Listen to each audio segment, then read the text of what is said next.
तो अगर आप अपने घर के लिए सोफा लेने वाले हो तो आज का ये जो वीडियो है ये आपके काफी ज्यादा काम में आने वाला है, क्योंकि जब बात आती है सोफा को सिलेक्ट करने की तो हम सिर्फ कीमत और उसकी डिजाइन देखते हैं और सोफा को फाइनल कर देते हैं। पर ऐसा नहीं है दोस्तों, क्योंकि आगे चल के कुछ महीनों बाद या फिर कुछ सालों बाद आपको ऐसा दिखाई देता है कि वो जो अच्छा दिखाई देने वाला सोफा था वो आजकल आउटडेटेड हो चुका है, उसे आपको बार बार क्लीनिंग करवाना पड़ता है और ऐसा सोफा जो है वो बहुत ही जल्दी खराब भी हो जाता है।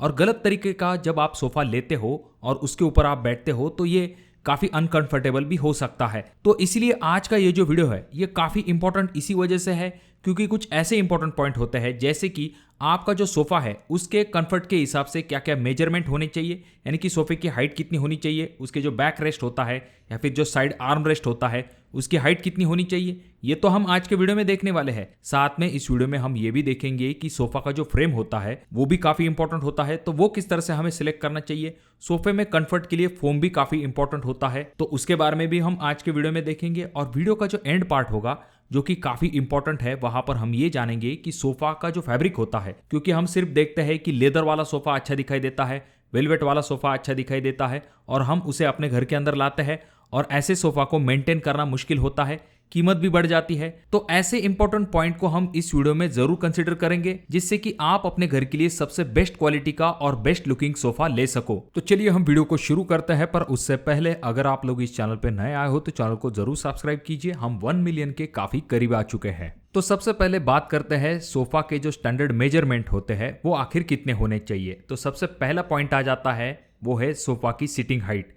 अगर आप सिटिंग हाइट ज्यादा कर लेते हो और आपके पैर जो है वो फर्श के ऊपर आराम के साथ नहीं आते हैं तो ऐसा सोफा आपके लिए अनकंफर्टेबल हो सकता है।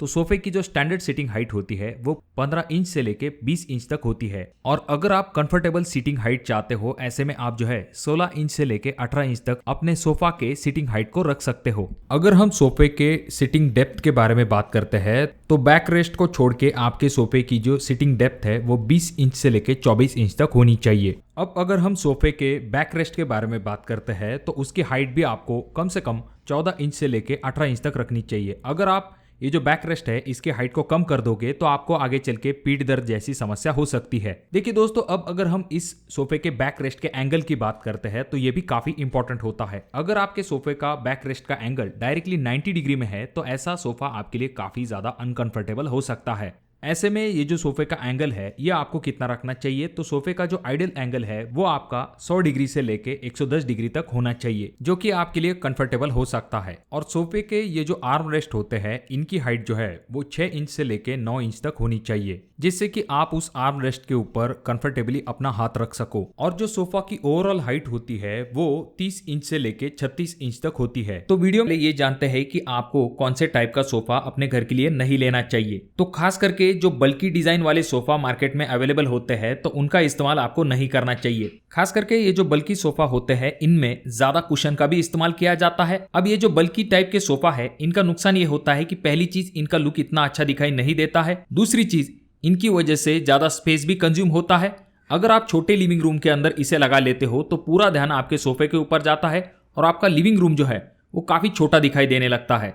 तो इसीलिए इस तरह के जो एक्स्ट्रा बल्कि सोफा होते हैं उन्हें आपको जरूर अवॉइड करना चाहिए। तो जब भी हम सोफा बाय करते हैं तो वहां पर 3 इंपॉर्टेंट चीजों के तरफ आपको ध्यान देना पड़ता है। पहली चीज सोफे का फ्रेम, दूसरी चीज फोम और तीसरी चीज जो कि है फैब्रिक। ऐसी 3 इंपॉर्टेंट चीजों के तरफ हमें ध्यान देना चाहिए। सबसे पहले बात करते हैं फ्रेम के बारे में। अगर फ्रेम ही सही तरीके से नहीं होगा तो आपका जो ओवरऑल वेट है साथ में कुशन का वेट, इन चीजों को आपका सोफा जो है वो बेयर नहीं कर पाएगा और आगे चल के ऐसा सोफा जल्दी खराब हो सकता है। आपका जो सोफा होता है उसका जो फ्रेम स्ट्रक्चर होता है उसके ऊपर आपके सोफे की ड्यूरेबिलिटी और जो आपका सोफे का शेप है वो डिपेंड होता है। अब रेगुलरली जो सोफा का फ्रेम बनाया जाता है उसके लिए इंजीनियर वुड का इस्तेमाल किया जाता है, जैसे कि प्लाईवुड हो या फिर MDF, ऐसी चीजों का इस्तेमाल किया जाता है।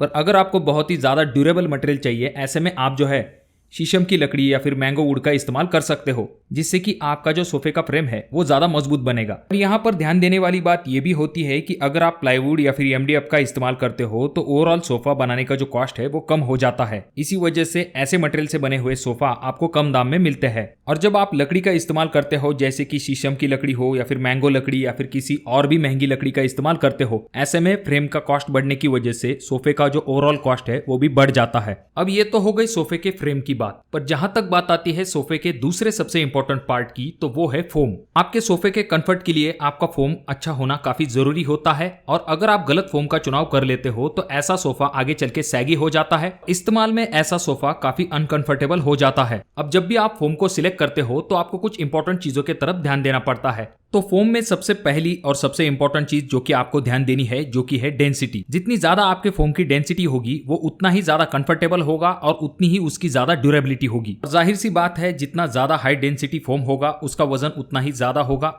अब ये जो फोम होता है इसमें मेनली मार्केट में आपको दो टाइप मिलते हैं। पहला जो कि होता है पीयू फोम यानी कि पॉलीयूरेथीन फोम, और दूसरा होता है एचआर फोम यानी कि हाई रेजिलियंस फोम। अगर आपके सोफे में स्प्रिंग लगी हुई है तो वहां पर आप 40 डेंसिटी वाला पीयू फोम इस्तेमाल कर सकते हो, और अगर आपके सोफे का बेस एकदम सॉलिड है यानी कि कोई प्लाई वगैरह इस्तेमाल किया है तो वहां पर आप एचआर फोम के तरफ जा सकते हो, जिसमें कि आप 32 डेंसिटी वाला एचआर फोम या फिर 40 डेंसिटी वाला एचआर फोम इस्तेमाल कर सकते हो, जिससे कि आपको थोड़ा ज्यादा बाउंसी इफेक्ट मिलेगा। और अगर हम सोफे की बैक साइड की बात करते हैं तो वहां पर आप 2 इंच वाला 32 डेंसिटी वाला पीयू फोम इस्तेमाल कर सकते हो। तो चलिए अब बात करते हैं सोफे के तीसरे सबसे इंपॉर्टेंट पार्ट के बारे में, जो कि है फैब्रिक। तो सोफे के फैब्रिक के लिए आपके सामने बहुत सारे ऑप्शंस अवेलेबल है, जिनके अपने अपने एडवांटेजेस होते हैं। फैब्रिक में आपके सामने कुछ ऑप्शंस अवेलेबल है, जैसे कि कॉटन, वेलवेट, पॉलिस्टर, लेदर, ऐसे कुछ ऑप्शन आपको सोफा के फैब्रिक में मिलते हैं। अब एग्जांपल के लिए अगर आप कॉटन फैब्रिक के तरफ जाते हो तो इसका एडवांटेज ये होता है कि ये बहुत ही सॉफ्ट होता है। साथ में इसका दूसरा एडवांटेज ये होता है कि ये ब्रीदेबल होता है। साथ में इसे क्लीन करना या फिर मेंटेन रखना काफी आसान होता है। पर अगर इसके डिसएडवांटेज की बात करें तो इसके ऊपर आपको जल्दी रिंकल दिखाई देते हैं,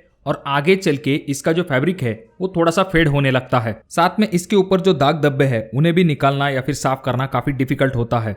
उसके बाद सोफे के फैब्रिक के लिए जो दूसरा मटेरियल इस्तेमाल किया जाता है, जो कि है लिनन। तो सबसे पहला फायदा तो ये है कि ये नेचुरल फाइबर है जो कि फ्लेक्स से बनाया जाता है, और ये इको फ्रेंडली होता है। साथ में ये ब्रीदेबल होता है, जिस वजह से समर जैसे सिचुएशन में ये काफी कूल रहता है। अगर हम इसके लुक की बात करते हैं तो यहाँ पर आपको काफी एलिगेंट लुक मिलता है, बहुत ही नेचुरल लुक मिलता है। और अगर हम कॉटन से इसका कंपेरिजन करते हैं तो ये कॉटन से काफी ज्यादा ड्यूरेबल, स्ट्रॉन्ग होता है और उससे भी ज्यादा सॉफ्ट होता है। अब कॉटन की ही तरह इसके कुछ डिसएडवांटेज है, जैसे कि इसके ऊपर आपको रिंकल जल्दी दिखाई देते हैं। साथ में इसके ऊपर जल्दी दाग धब्बे भी दिखाई देते हैं, या फिर उन्हें क्लीनिंग करना थोड़ा सा डिफिकल्ट होता है। और अगर हम बाकी फैब्रिक से इसका कंपैरिजन करते हैं तो थोड़ा सा कॉस्ट जो है वो ज्यादा होता है। अगर हम अगले फैब्रिक की बात करें, जो कि है पॉलिएस्टर, तो ये एक सिंथेटिक फाइबर होता है। इसका एडवांटेज ये होता है कि इसके ऊपर आपको रिंकल वगैरह ऐसी चीजें जल्दी दिखाई नहीं देगी। उसके बाद में इसका कलर भी जल्दी फेड नहीं होता है। इसका अगला एडवांटेज ये है कि ये अफोर्डेबल होता है। अगर हम नेचुरल फाइबर से इसका कॉस्ट कंपेयर करते हैं तो इसका कॉस्ट कम होता है। साथ में ये इजी टू क्लीन भी होता है। पर इसका दूसरा डिसएडवांटेज ये है कि इसकी वजह से आपको थोड़ा सा सिंथेटिक फील आता है और ये लेस ब्रीदेबल होता है।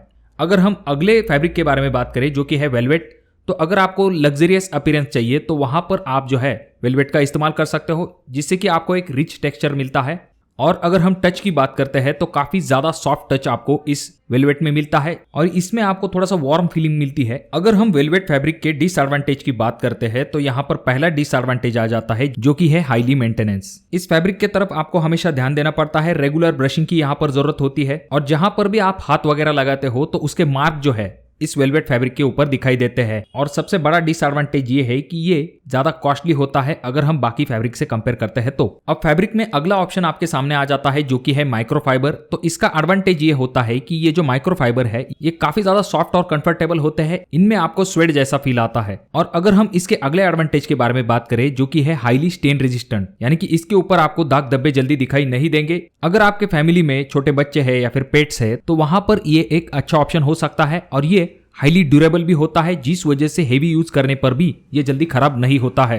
और ये लेस एक्सपेंसिव होने के कारण अफोर्डेबल फैब्रिक कैटेगरी में आता है। और अगर हम बात करें इसके डिसएडवांटेज की, तो इसका डिसएडवांटेज ये होता है कि ये ज्यादा से ज्यादा डस्ट और जो हेयर है उसे अपने तरफ अट्रैक्ट करता है। ये किसी मैग्नेट की तरह काम करता है, इसी वजह से इसके ऊपर आपको बाल या फिर डस्ट जल्दी दिखाई देती है, और ये लेस ब्रीदेबल होता है। और इसका अगला डिसएडवांटेज ये होता है कि ये जो फैब्रिक है इसमें आपको थोड़ा सा सिंथेटिक फील मिलता है। बात करें अगर हम अगले फैब्रिक के बारे में, जो कि है लेदर, तो अगर आप अपने सोफे का बहुत ही लग्जरी लुक चाहते हो तो वहां पर आप लेदर जैसे फैब्रिक की तरफ जा सकते हो। अब लेदर फैब्रिक का सबसे पहला फायदा तो ये है कि इसकी वजह से आपको एक लग्जरी लुक मिलता है, और जब हम ओरिजिनल लेदर का इस्तेमाल करते हैं तो ये काफी ज्यादा ड्यूरेबल होता है, ये बहुत ही लॉन्ग लास्टिंग होता है। और जैसे जैसे समय बीतता है तो इसका फैब्रिक और भी ज्यादा निखर के सामने आता है। तो ये खासियत होती है ओरिजिनल लेदर की। और ये काफी इजी टू क्लीन होता है। इसके ऊपर से आप जो है दाग धब्बे जल्दी आसानी के साथ वाइप करके क्लीन कर सकते हो। पर इसके अगर हम डिसएडवांटेज की बात करें तो उसका डिसएडवांटेज ये होता है कि इसका जो कॉस्ट है वो काफी ज्यादा होता है। इसके ऊपर आपको स्क्रैच भी जल्दी दिखाई देते हैं। सोफा लेते समय और भी कुछ इंपॉर्टेंट चीजें होती है, जैसे कि आपको आपके लिविंग रूम के हिसाब से आपका सोफा लेना चाहिए। उसके बाद में आपका जो सोफा है उसका कलर आपको हमेशा ऐसा लेना चाहिए जो कि आगे चल के ज्यादा उसमें आपको मेंटेनेंस ना हो, यानी कि उसके ऊपर जल्दी दाग धब्बे न दिखाई दे, और आपके इंटीरियर से मैच होता हुआ आपका सोफा होना चाहिए। और सबसे इंपॉर्टेंट चीज, आपका जो सोफा है